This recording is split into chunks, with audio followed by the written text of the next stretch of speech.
100 Ways to Simplify Your Life அப்படிங்கிற book Joyce mayor அப்படிங்கிறவங்க எழுதினது. அந்த புக்ல இருந்து எனக்கு ரொம்ப பிடிச்ச ஒரு 14 ஹேபிட்ஸ் உங்க லைஃபை சிம்பிளிஃபை ஆக்கிறதுக்கானது தான் உங்க கூட ஷேர் பண்ணியிருக்கேன். இது 14மே நான் ஃபாலோ பண்றேன், அட்லீஸ்ட் ஃபாலோ பண்ண ட்ரை பண்றேன் அப்படின்னு சொல்லலாம். இந்த புக்ஸ் நான் படிக்கிற எல்லா புக்ஸோட லிங்க்குமே அமேசான் ஸ்டோர் ஃப்ரண்ட் லிங்க் அப்படிங்கிறதுல புக்ஸ் கேட்டகரியில இருக்கும். டிஸ்கிரிப்ஷன் பாக்ஸ்ல லிங்க் இருக்கு. இந்த புக் கொஞ்சம் பைபிள் வேர்ட்ஸ் எல்லாம் கொஞ்சம் கலந்துருக்கும். உங்களுக்கு அதுக்கு ஓகேனா நீங்க அதை வாங்கி படிக்கலாம். ரொம்பவே யூஸ்ஃபுல்லானது. அண்ட் நம்ம சேனலுக்கு இது வரைக்கும் சப்ஸ்கிரைப் பண்ணலன்னா please do consider subscribing. 1 lakh achieve பண்றதுக்கு கண்டிப்பா உங்களோட ஹெல்ப் தேவை. ஃபர்ஸ்ட் ஒன் என்னன்னு பாத்தீங்கன்னா, focus on one thing at a time. ஒரு நேரத்துல ஒரு வேலையை மட்டும் நம்ம கவனம் செலுத்தணும். மல்டி டாஸ்கிங் பண்றது எல்லாரும் ரொம்ப ப்ரொடக்டிவா இருக்கணும் அப்படின்னா மல்டி டாஸ்கிங் பண்ணணும் அப்படின்னு சொல்லுவாங்க. But believe me, multi tasking பண்ணும் போது நம்மளோட மூளை ஏகப்பட்ட இடத்துல போகும். ஸோ ஒரு எல்லா வேலையத்துலயும் கொஞ்சம் கொஞ்சம் கொஞ்சம் கொஞ்சம் பண்ணிட்டு அப்படியே விட்டுருப்போம். ஆனா ஒரு இதுல மட்டும் நீங்க ஃபோக்கஸ் பண்ணீங்கன்னா அந்த வேலையை நீங்க நல்லா பண்ண முடியும். அது கிளீனிங்னு கிடையாது, உங்களோட ஆஃபீஸ் ஒர்க்கா இருக்கலாம், இல்ல வேற ஏதாவது நீங்க படிக்கிறீங்கன்னா அந்த படிப்பா இருக்கலாம். அட் அ டைம்ல ஒரு இதை மட்டும் ஃபோக்கஸ் பண்ணுங்க. அடுத்தது, டோன்ட் வரி அபவுட் டுமாரோ. நம்ம அடுத்த நாளைக்கு என்ன பண்ணணும் அப்படின்னு டு டூ லிஸ்ட் எழுதுவோம். பட் நான் அதை பத்தி சொல்லலை. இங்க நான் டோன்ட் வரி அபவுட் டுமாரோங்கிறதுல என்ன சொல்றேன்னா, இப்போ நான் எக்ஸாம்பிளுக்கு நான் வீடியோ போட போறேன் நாளைக்கு. அந்த வீடியோக்கு எவ்வளவு வியூஸ் வரும்னு நினைச்சு இப்பவே நான் பயப்படுறதுல எந்த அர்த்தமுமே இல்லை. இது இந்த மாதிரி தான் நீங்க ஒர்க்குக்கு போறீங்க, நாளைக்கு இந்த வேலை வந்துருமா, மேனேஜர் நம்மளை திட்டுவாரா, இப்படி யோசிச்சு நம்ம பயப்படக்கூடாது. ஸோ அன்னைக்கு வரத அன்னைக்கு பார்த்துப்போம். அடுத்த நாள் நம்மளால ப்ரிடிக்ட் பண்ணவே முடியாது. மேனேஜர் நல்ல மூட்ல கூட இருக்கலாம் இல்லையா? ஸோ அடுத்த நாள் நினைச்சு நம்ம கவலைப்படாம இருக்கிறது தான் நல்லது. அதே மாதிரி பாஸ்ட்டை பத்தியும் ஒரி பண்ணாம இருக்கிறது பெட்டர்னு நினைக்கிறேன். அடுத்தது, சூஸ் குவாலிட்டி ஓவர் குவான்டிட்டி. இது நம்ம மினிமலிசம் பத்தி பேசும்போது அதிகமா பேசக்கூடிய ஒரு விஷயம் இல்லையா? எப்பவுமே குவாலிட்டி ஆனது தான் பெஸ்ட். இவ்வளவு பேசியிருந்தாலும் நானுமே தப்ப பண்ணேன். ரீசெண்டா குஷன் கவர்ஸ் வாங்கினேன். அப்போ குவான்டிட்டி ஜாஸ்தி இருந்தது. ஒரு 500 ருபீஸுக்கு 5 குஷன் கவர் கிடைச்சதுன்னு அதை ஆர்டர் பண்ணிட்டேன். அது பார்த்தீங்கன்னா நூல் நூலா வர ஆரம்பிச்சிருச்சு. பட் குவான்டிட்டி ஜாஸ்தியா இருக்கு, குவாலிட்டியே இல்லை. ஸோ அதை அப்படியே ரிட்டர்ன் பண்ணிட்டு விலை கூட, ஒரு குஷன் கவர் 250 ருபீஸ்க்கு வாங்கினேன். குவாலிட்டி சூப்பரா இருக்கு. எப்பவுமே குவாலிட்டியில கவனம் செலுத்துங்க. Don't make mountains out of mole hills. அது ஒரு சின்ன விஷயமா இருக்கும், ஒண்ணுமே இல்லாத ஒரு விஷயமா இருக்கும்.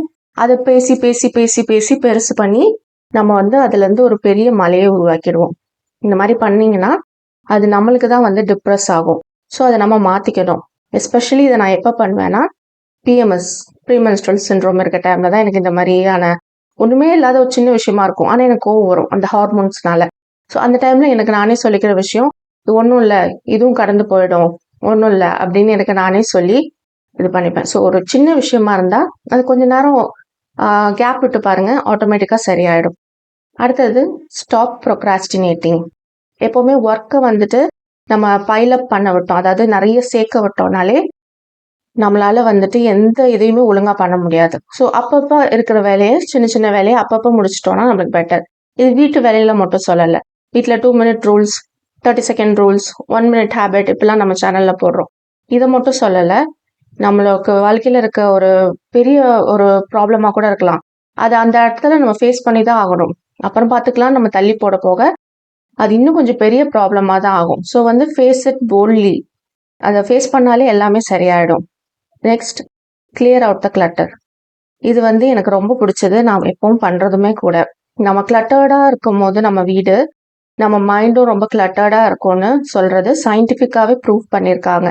ஸோ நம்ம வீடு கிளட்டரா இருந்ததுன்னா நம்ம மைண்டும் கிளட்டரா இருக்கும், நம்ம மைண்ட் ரிலாக்ஸ்டா இருக்காது. நம்ம டீக்ளட்டர் பண்ண எல்லாரும் சொல்ற ஒரே விஷயம், எனக்கு இப்போ ரிலீஃபா இருக்கு, ஸ்ட்ரெஸ் ஃப்ரீயா இருக்கு அப்படிங்கிறது தான். ஏன்னா இட் இஸ் சயின்டிஃபிக்கலி ப்ரூவன். நம்ம வீடு கிளட்டரா இருக்கும் போது நம்ம ஸ்ட்ரெஸ் லெவல்ல ஜாஸ்திப்படுத்தும், கார்டிசால் லெவல்ஸ் அதிகமாகும். அப்படிங்கிறதுனால கிளட்டரை ரிமூவ் பண்ணுங்க, டீக்ளட்டர் பண்ணுங்க தேவையில்லாத பொருட்களை. அடுத்தது, ஸ்டே அவுட் ஆஃப் டெப்ட்.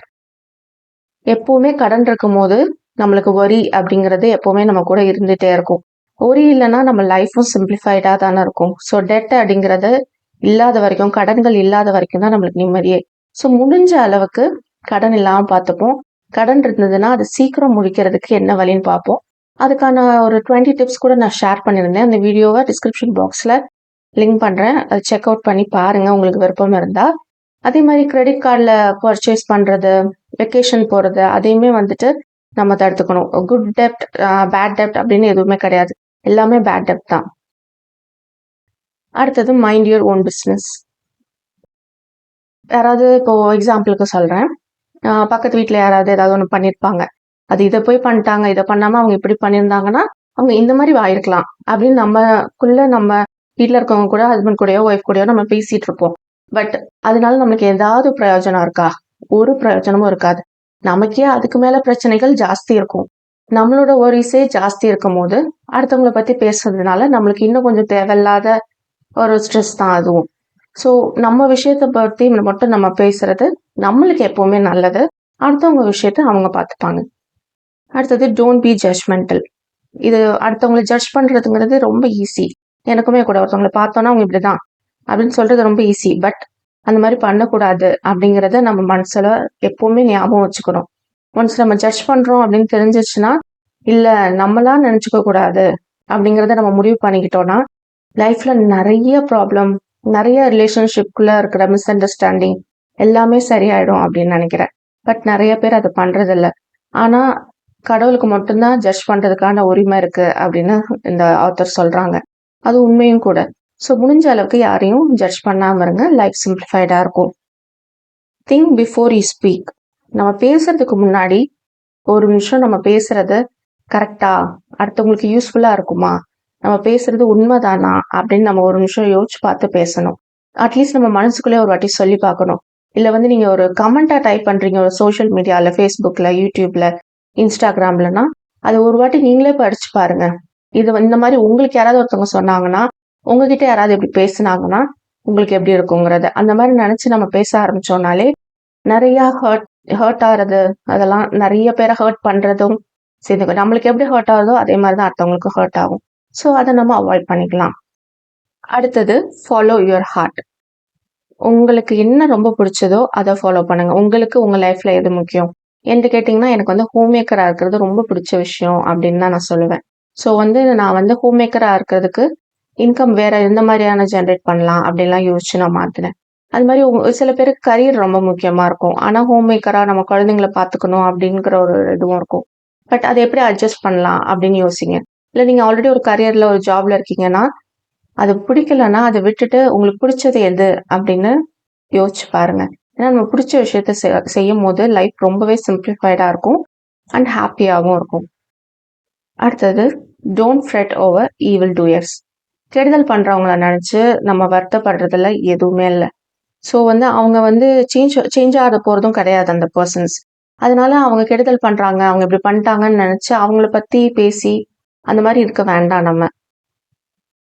நம்ம அவங்கள ஒரு இன்விசிபிள் அப்படின்னு நம்ம நினைச்சுக்கிட்டோம்னா நம்மளுக்கு பெட்டர். அண்ட் அவங்க இன்விசிபிள் நினைக்கிறதோட இல்லாம கடவுள் பார்த்துப்பாரு அப்படின்னு எல்லாத்தையும் கடவுள் கையில நம்ம ஒப்படைச்சிட்டோம்னா நம்ம ரொம்ப நிம்மதியா இருக்கலாம். So negative peoples, toxic persons நம்மளுக்கு கெடுதல் நினைக்கிறாங்க அப்படிங்கிறத நினைச்சு வருத்தப்படாதீங்க. கடவுள் உங்க கூட இருப்பாரு. Next, plan ahead. பிளானிங் அப்படிங்கிறது கண்டிப்பா பண்ணணும். எக்ஸாம்பிளுக்கு அடுத்த நாள் என்ன சமைக்கணும் அப்படின்னு பிளான் பண்றதா இருக்கலாம். இல்ல நீங்க ஒரு வெக்கேஷன் போறீங்க அப்படின்னா அது பீஸ்ஃபுல்லா ரிலாக்ஸ்டா இருக்கணும்னா முன்னாடியே ஹோட்டல் புக் பண்றது, ஃபுட்டு நல்லா இருக்க மாதிரி. குழந்தைங்களோட போறோம்னா கண்டிப்பா ஃபுட்டு, அந்த என்விரான்மெண்ட் சைல்ட் ஃப்ரெண்ட்லியா இருக்கணும். அடுத்தது நீங்க போற டைமிங்ஸ் எல்லாம் கரெக்டா இருக்கணும். நீங்க போய் பார்க்க வேண்டிய இடங்கள் இது எல்லாத்தையுமே முன்னாடியே பிளான் பண்றதுதான் நம்மளுக்கு ரொம்ப ஸ்மூத்தான ஒரு வெக்கேஷனா ரொம்ப ஹாப்பியா இருக்கிறதுக்கு யூஸ்ஃபுல்லா இருக்கும். இதே மாதிரிதான் மற்ற ஏதாவது ஒரு மீட்டிங் அட்டன் பண்ண போறீங்க, ஒர்க் ரிலேட்டடானாலும் இதே மாதிரி தான். Last one, don't have a false sense of responsibility. நம்ம குழந்தைங்களுக்கு நம்ம தான் பொறுப்பு. ஒரு தாய் ஆனோன்னா அந்த ரெஸ்பான்சிபிலிட்டி தானா வந்துருதா என்னன்னு தெரியல. பெண்களுக்கு குழந்தைங்களோட பொறுப்பு எடுத்துக்கிறதோட மற்ற எல்லா விஷயத்துக்கும் நம்ம தான் பொறுப்பு. ஒரு சின்ன தவறு நடந்தா கூட நம்ம தான் அதுக்கு பொறுப்பு அப்படிங்கிற மாதிரி நினைச்சுக்கிறோம். பட் அப்படி கிடையாது. நம்மளோட தேவையில்லாத ரெஸ்பான்சிபிலிட்டியை சில விஷயங்களுக்கு நம்ம ரெஸ்பான்சிபிள் இல்லை அப்படிங்கிறத நம்ம உணரணும். இந்த வீடியோ உங்களுக்கு பிடிச்சிருக்கும், ஹெல்ப்ஃபுல்லா இருந்திருக்கும்னு நம்புறேன். அப்படி இருந்தா லைக் பண்ணுங்க. நீங்க லைக் பண்ணீங்கன்னா நிறைய பேருக்கு போய் சேரும்.